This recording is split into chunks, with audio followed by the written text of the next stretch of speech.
I never want to see her again. So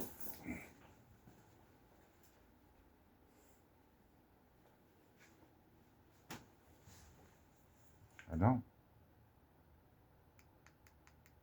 She's still gonna pay it because she won't be able. But as the world watched in shock and horror, justice was finally served as former supermodel turned Nazi guard Ginny Wanda met her brutal execution. In a dramatic turn of events that shocked even the most experienced legal experts, this notorious war criminal paid the ultimate price for her atrocities during World War II. Join us as we take a closer look at this incredible story and explore what it means for our understanding of justice, human rights, and the legacy of one of history's darkest periods. Ginny Wanda was a supermodel and Nazi guard who was brutally executed by the Allies. She was born in Germany in 1921 and raised in a strict Catholic family. She began her modeling career at the age of 16 and quickly rose to fame. She appeared on the cover of Vogue and other popular magazines. She also worked as a lingerie model and actress. At the age of 18, Ginny Wanda was discovered by Hitler's personal photographer, Heinrich Hoffmann. She soon became one of the most recognizable faces of the Nazi regime, appearing on propaganda posters and in magazines throughout Europe. As a young woman, Ginny Wanda was recruited into the SS, the elite military force of the Nazi regime. She quickly rose through the ranks, becoming one of the most feared and ruthless soldiers in the SS. Ginny Wanda participated in some of the most brutal atrocities of the Holocaust, including mass shootings and torturing prisoners. As the war progressed, Ginny Wanda's work increasingly took her to concentration camps and other places where Nazi atrocities were being committed. In 1945, she was assigned to photograph the execution of Allied spies. I've never even seen Cherie even be close to something that. No, I wouldn't. What I've seen her do, yeah.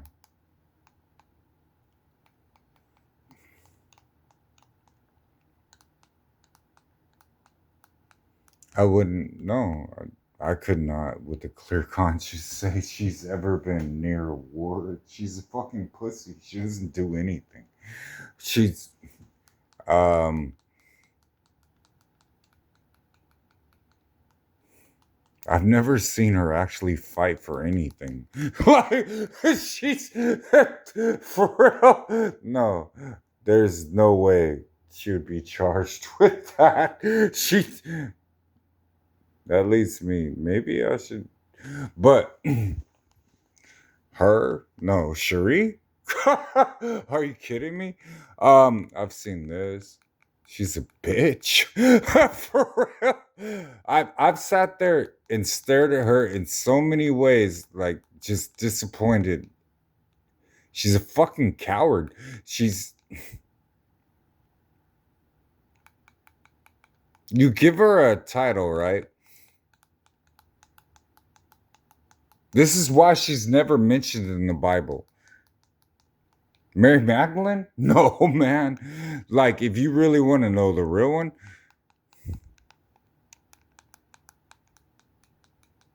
she loved her demons to the death that she got Jesus killed. And no one actually wants to talk about that. But I do. I know what I'm doing. I know how horrific it is.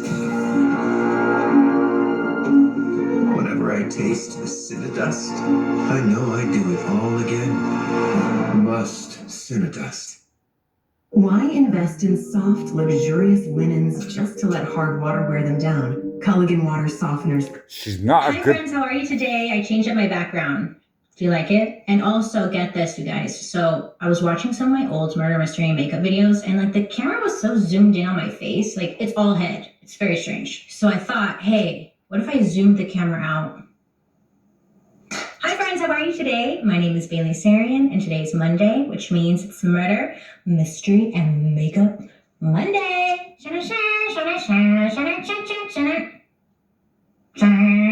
If you are new here, hi, my name is Bailey Sarian, and today, or every Monday, Shit, 2020's been a mess. I sit down and I do talk about a true crime story that's been heavy on my noggin, and I do my makeup at the same time. If you're interested in true crime and you like makeup, I would highly suggest you hit that subscribe button because I'm here for you on Mondays. Yeah. So last week I accidentally skipped the upload that I was supposed to upload here on YouTube. So sorry about that. I got sick. Yeah. Thought I was there COVID was for sure. I was like, ever that's a it. woman You I got would me. not sleep and, with. But I got tested and it came back negative. But it was just the flu. I know I've been getting sick a lot this year. Like I need to just chill.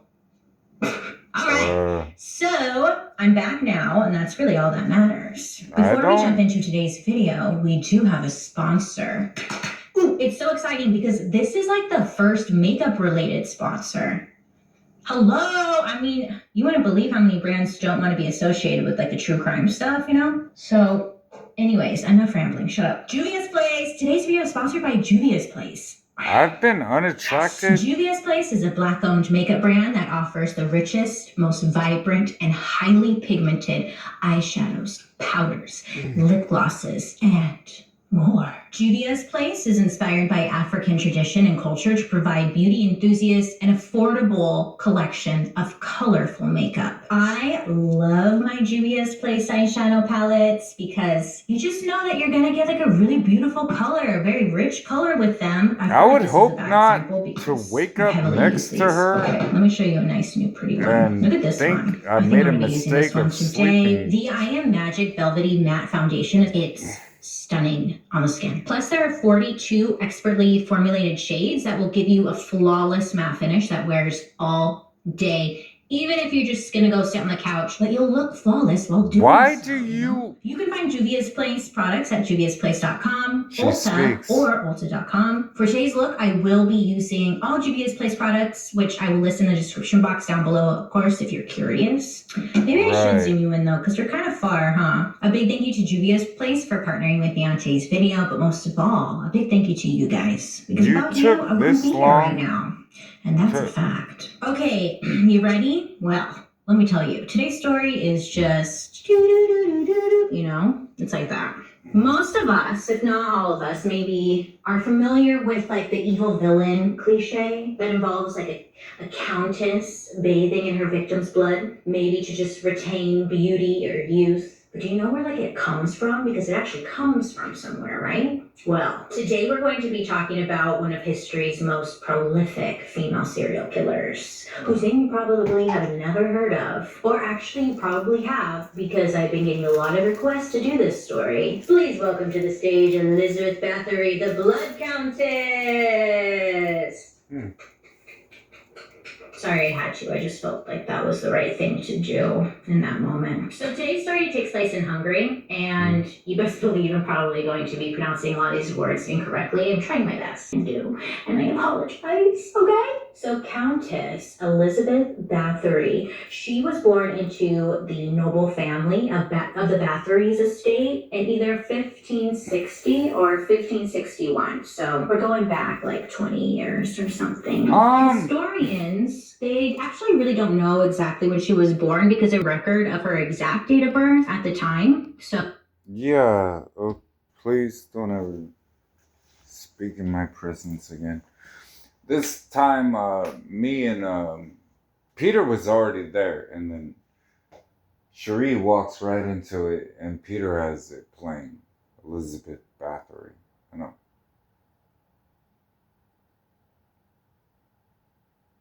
And then we were exploring it because we kind of were just like, you know, you bitch a lot, you don't really do anything, so here's who you actually are.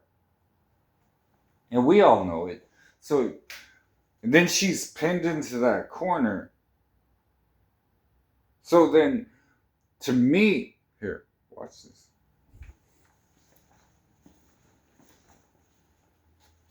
I'm just, you know.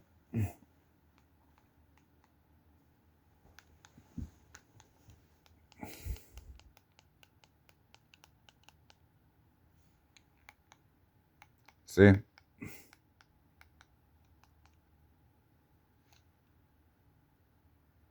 Like Michael's did. the demon at the wall go through. That's what Elizabeth Bathory looks like.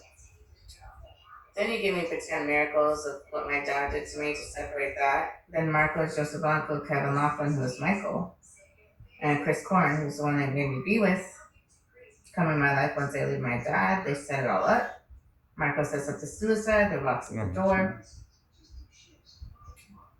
Puts me in a two-pop thing for about 17 years.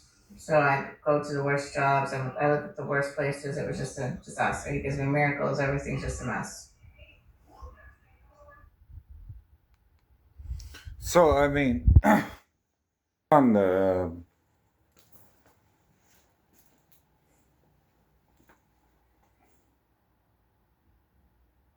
she's not a good person. that is what this is. So I mean, meeting her face to face, what would you think about that? It was wild.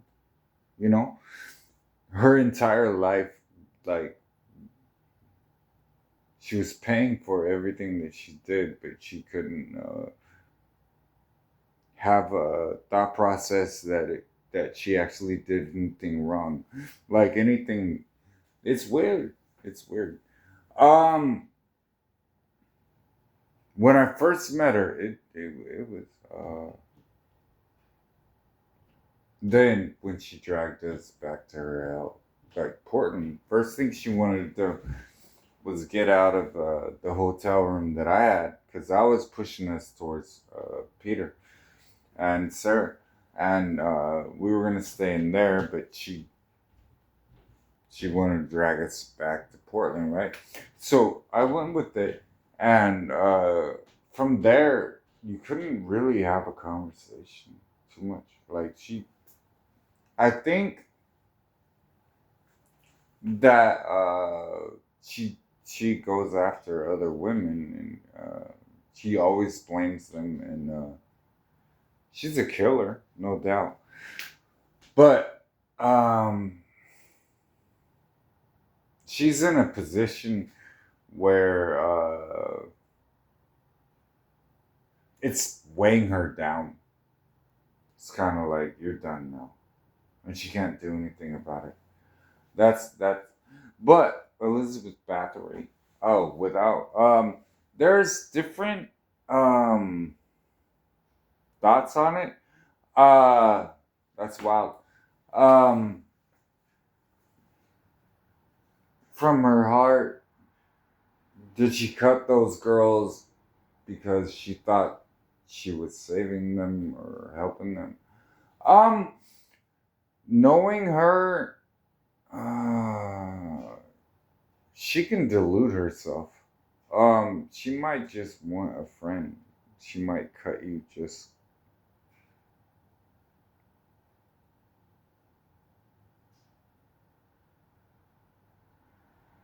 you know. Uh, she might. She might just do that. And once she might have a fucked up mindset that once the blood starts mixing, she'll probably cut herself and then she'll have a sister or something. She felt alone a lot. Uh, obsessed with her looks and things like that. Yeah, no doubt, no doubt, no doubt, no doubt on that.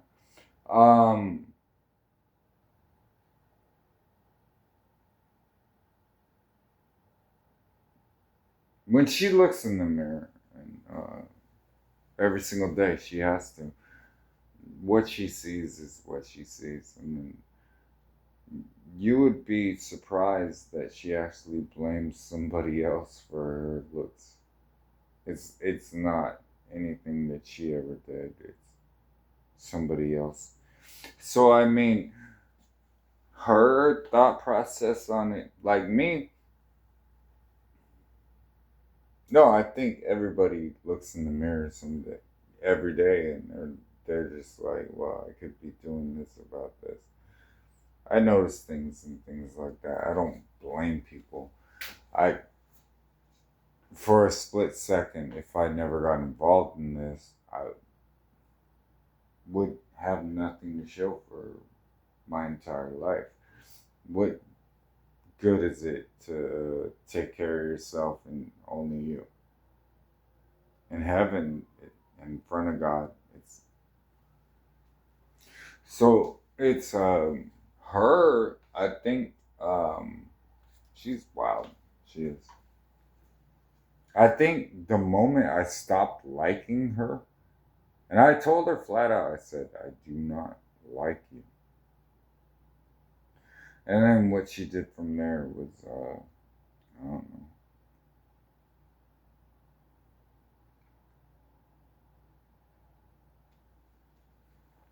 I still don't like her. But to be married to a woman that you do not like, from what I heard, she's gonna have her shoulder dislocated in about 3 days. So, yeah, Elizabeth Bathory. Yeah, no. She definitely, yeah. Um, she's, ah,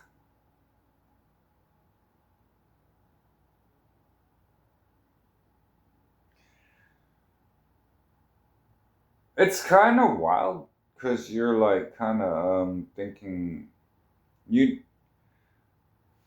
not a witch. This is more a woman that will actually grab a knife and start cutting you.